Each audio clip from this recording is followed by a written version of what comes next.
आई खोला, उसके बाद से खोलते खोलते खोलते सन 2017 में हमने विश्वविद्यालय की स्थापना किया। और वो विश्वविद्यालय झारखंड बिहार का पहला विश्वविद्यालय है जहां जिसका कंस्ट्रक्शन 7 लाख स्क्वायर फीट का कंस्ट्रक्शन है।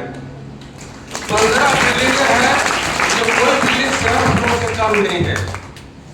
क्योंकि हमने बिल्डिंग इसलिए बनाते हैं, आज भी 6-6 बिल्डिंगें हमारी रोज बनती है, क्योंकि हमने जीवन में 2 लोगों को आदर्श माना, एक रतन टाटा को और एक बिरला को। बिरला जी का कहना था कि करनी वसूली चलते रहना चाहिए, नहीं तो मजदूरों का परिवार कैसे चलेगा जो दिहाड़ी मजदूर है। कभी सोचिए 2 दिन कर्फ्यू लग गया या 2 दिन किसी कारण से उसको काम नहीं मिले तो घर में उसका सामान खरीद के तो भोजन नहीं मिल पाए। हमें आपको सबको तो पेंशन, ग्रेजुटी, दुनिया जान तनख्वाह सबको मिलता है, परिवार चलता है। आज हमारे माननीय प्रधानमंत्री जी भी कहते हैं कि 80 करोड़ लोग गरीबी रेखा से नीचे हैं, जिसे हम 10 किलो चावल दे रहे हैं, सन 2028 तक देंगे। ये सरकारी आंकड़ा में दर्ज है।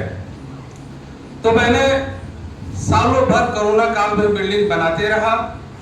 आज हर एक बिल्डिंग अपनी अपनी एक पहचान पर खड़ी है। और वाईपीएन विश्वविद्यालय में सबसे ज्यादा पढ़ाई होती है तो पूरे झारखंड बिहार में केवल वाईपीएन विश्वविद्यालय में होता है, जहाँ केवल एलोपैथ मेडिकल कॉलेज केवल नहीं है, बाकी नर्सिंग के 4-4 कॉलेजेस हैं, बीएड कॉलेज है, लॉ कॉलेज है, पारा मेडिकल कॉलेज है, फिजियोथेरेपी कॉलेज है, होम्योपैथ मेडिकल कॉलेज है, यूजी, पीजी, पीएचडी और बहुत सारी चीजें, पॉलिटेक्निक है, एमसीए है, बीसीए है, बीबीए है, एमबीए है और एमपीएच है। बहुत सारी पढ़ाइयाँ हैं। केवल आयुर्वेद मेडिकल कॉलेज 2026 में हमारे यहाँ लंच हो जाएगा और 2027 में हमारा मेडिकल कॉलेज भी आएगा। हमारे प्रिंसिपल साहब कह रहे थे कि साहब आपको तो 3 बेटियां हैं। सच में हमारी 3 बेटियां ही है और आप 300 बेटियों का अभिभावक हैं, पिता तुल्य हैं। आप इनका मार्गदर्शन करके अपने सुपरविजन में एक सही इंसान इनको बनाने का प्रयासरत है। प्रिंसिपल साहब, हमारा भी विश्वविद्यालय में 1000 बेटियां हमारी हॉस्टल में रहती है और हमारे यहाँ 600 एम्प्लॉई है। अगर हमारे विश्वविद्यालय में 600 वाईपीएन परिवार का सदस्य है तो उसमें 400 महिलाएं हैं। और आज 600 में सबको एक हमारे विश्वविद्यालय में जो झाड़ू का काम करती है, जो किचन में खाना पकाती है, जो मेस का काम करती है, जो सिक्योरिटी गार्ड की काम करती है, या हमारे विश्वविद्यालय में किसी विश्वविद्यालय का डीन है, आज मैं उनको भी बेटा छोड़ के दूसरा कुछ भी नहीं बोलता हूँ।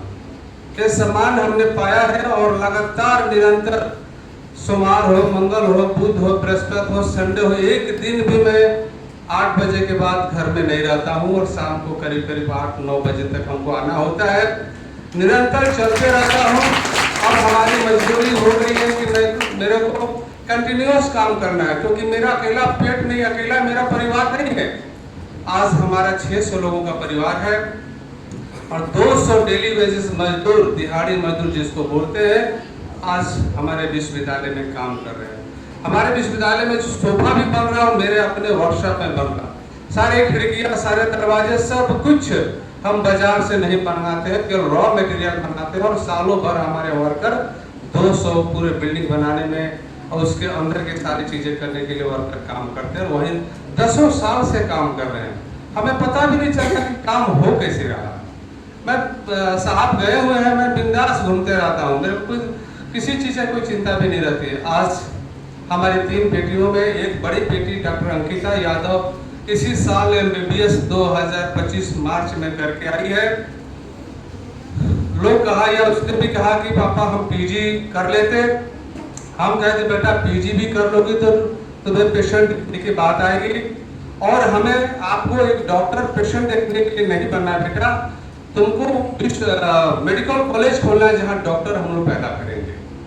आज बिटिया को हम अपने विश्वविद्यालय का हमने CMD बना दिया है और बड़ी मजे से जब से आई है, अप्रैल महीने से ज्वाइन किया और अभी तक बच्चों के प्रति लॉयल, फैकल्टी के प्रति लॉयल है। उनको कैसे डेवलपमेंट के लिए क्या क्या फैकल्टी को करना है, बच्चों को अच्छी सुविधाएं कैसे देना है, इसके बारे में कंटिन्यूअस सोचती है और उसको इम्प्लीमेंट भी करती है। तो सचमुच में बेटियां है तो पूरा संसार है। आज मैं भी 3 बेटियों का फादर हूँ, बड़ा खुश नसीब हूँ, मैं इंसान हूँ। आज हमारे बाल भी जो रंगना पड़ता है तो हमारी बेटी ही बाल को रंगती है। अगर दाढ़ी भी बनाना चाहता हमारी बेटी से लेकर छोटी बेटी तक दाढ़ी भी बनाते, पूरा किट लेकर रखे हुए।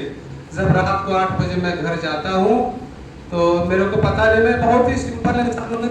पुराने जमाने का जो साबुन लैब जो होता था वो भी आज एक साबुन को तब तक लगाते रहता है जब तक टूट नहीं जाता, टूटने के बाद फिर उसको जोड़ देता हूँ। आज तो कई तरह के शैम्पू क्या क्या सब चीज निकल चुका।